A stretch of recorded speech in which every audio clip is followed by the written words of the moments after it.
लगता है हॉलीवुड से टक्कर दे देगी? ये वाली मूवी बिल्कुल भी नहीं, हॉलीवुड कहाँ है। హాలీవుడ్ ఎక్కడ అంటే ఇక్కడే అనకాపల్లి పక్కన.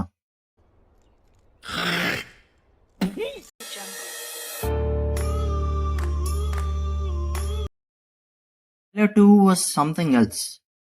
అసలు మూవీ థీమ్ని కానీ వరల్డ్ని కానీ కాన్సెప్ట్స్ని కానీ చాలా బాగా ప్రజెంట్ చేసింది. అండ్ వన్ థింగ్, చాలా స్పాయిలర్స్ ఉండొచ్చు, సో స్పాయిలర్ వార్నింగ్. ఇంకా అయితే ట్రైలర్ని ముక్కలు ముక్కలుగా విరగొడదామా? ఈ షాట్లో కనబడే ఈ ప్లేస్ చాలా ఇంపార్టెంట్. అక్కడ కనబడే చెట్టు ప్రాబబ్లీ మొత్తం శంబాలకి ఆక్సిజన్ సప్లై ఇస్తుంది అనుకుంటా. అండ్ మన అశ్వ అంకుల్ అండ్ బుజ్జి తొక్కుడు బిళ్ళ ఆడేది ఇక్కడ. ప్రీవియస్ వీడియో చూసిన వాళ్ళకి అర్థమై ఉంటుంది. అండ్ ఇక్కడ డీటెయిల్ ఏంటంటే ఈ పిల్లల్ని చూడండి, దే ఆర్ టేకింగ్ ట్రైనింగ్, అంటే ప్రిపేర్ అవుతున్నారు ఓడిపోవడానికి. ఐ మీన్ ఎస్, అదే జరిగిద్ది లాస్ట్లో చూడండి.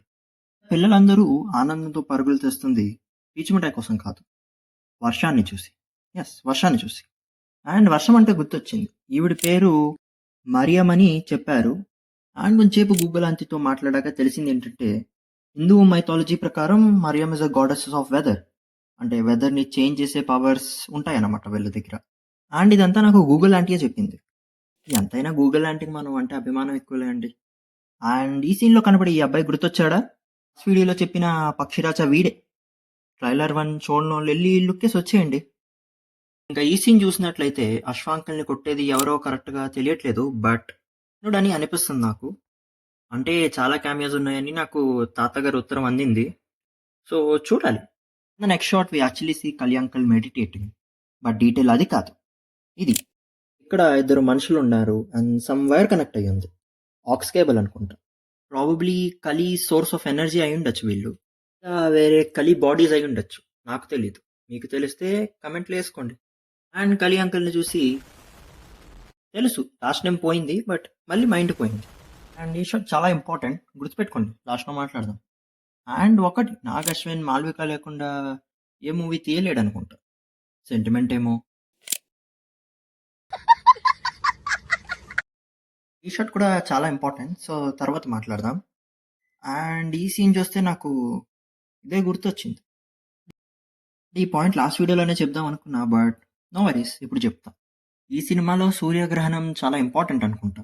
ఐ మీన్ సూర్యగ్రహణం కంప్లీట్ అయ్యే లోపలికి సమ్ వర్క్ అయిపోవాలనేమో, లేదా ఎవరైనా చచ్చిపోవాలనేమో, నాకు తెలీదు, అయి ఉండొచ్చు అంతే. This shot is actually my favourite shot.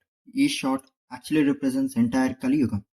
అంటే కలి అడుగు పెట్టడం వల్ల ఎలా గ్రీనరీ అంతమైపోతుందో, ఎలా ప్రపంచం నరకంలో మారుతుందని సింబాలిక్గా చూపించారు. హ్యాట్స్ ఆఫ్ అంతే. బ్యాక్గ్రౌండ్ మ్యూజిక్ మీద లిక్ వేసుకుంటే వెనకాల సంతోష్ నారాయణ గారు ఇచ్చిన బ్యాక్గ్రౌండ్ స్కోర్ చాలా పర్ఫెక్ట్గా సింక్ అయింది. అండ్ ఆ లిరిక్స్ ఎక్స్ప్లెయిన్ చేస్తా చూడండి. చీకటి చాలదా ధర్మానికి పాటరా మాధవ రావుగా, ఇది కాదా కలికాలం ఇంకా చాలు పెనుశాపం, పెరిగే మహాపాపం చాలదా ఈ రక్తం మాధవ. శబాష్ శబాష్. ఈ సాంగ్ ఎండ్లో వచ్చే ఛాన్సెస్ ఉన్నాయి. ఇక్కడ ఈ ఓడిపోతున్న శంబాల మనుషులు కృష్ణుని అడుగుతున్నారు, ఈ చీకటి రక్తం సరిపోదా. అండ్ మాట మరిచావా అంటే కలిని అంతం చేస్తాను అని ఇచ్చిన ప్రామిస్ మర్చిపోయావు. వెరీ గుడ్ లిరిక్స్, అంటే వాళ్ళున్న సిచ్యువేషన్ని చాలా బాగా ఎక్స్ప్లెయిన్ చేసింది. అండ్ ఇంకా నెక్స్ట్ సెగ్మెంట్కి వెళ్తే థియరీస్. ప్రాబబ్లీ ఈ మూవీ ఎండ్లో కానీ లేటర్ పోర్షన్స్లో కలి టైం ట్రావెల్ చేసి మహాభారతం టైంకి వెళ్తాడని అనుకుంటా. అండ్ అక్కడ వెళ్ళి ఏదైనా చేంజెస్ చేయొచ్చు, లేదా ఎవరినైనా చంపేయచ్చు.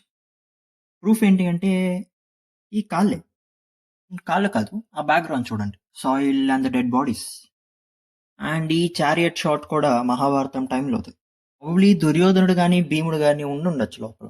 అంటే ఒక స్ప్లిట్ సెకండ్ ఆఫ్ టైంలో మనం ఒక గదను చూడొచ్చు. అండ్ మహాభారతం టైంలో గద వాడిన మోస్ట్ ఫేమస్ ఫిగర్స్ అంటే ఇద్దరు దుర్యోధనుడు ఆర్ భీముడు, సో వాళ్ళిద్దరు ఎవరైనా అయి ఉండొచ్చు. ఒకటైతే పక్క, ఈ మనుషులకి వెలుగు కావాలి ఆర్ అవసరం. This movie not only talks about కలి ఆర్ కల్కి, ఇది భైరవ స్టోరీ. ఒక సెల్ఫిష్ అండ్ క్వర్కీ గాయ్ ఎలా హీరోగా మారాడు అనే ఒక స్టోరీ అయితే. ఇంకా ఉంటానే.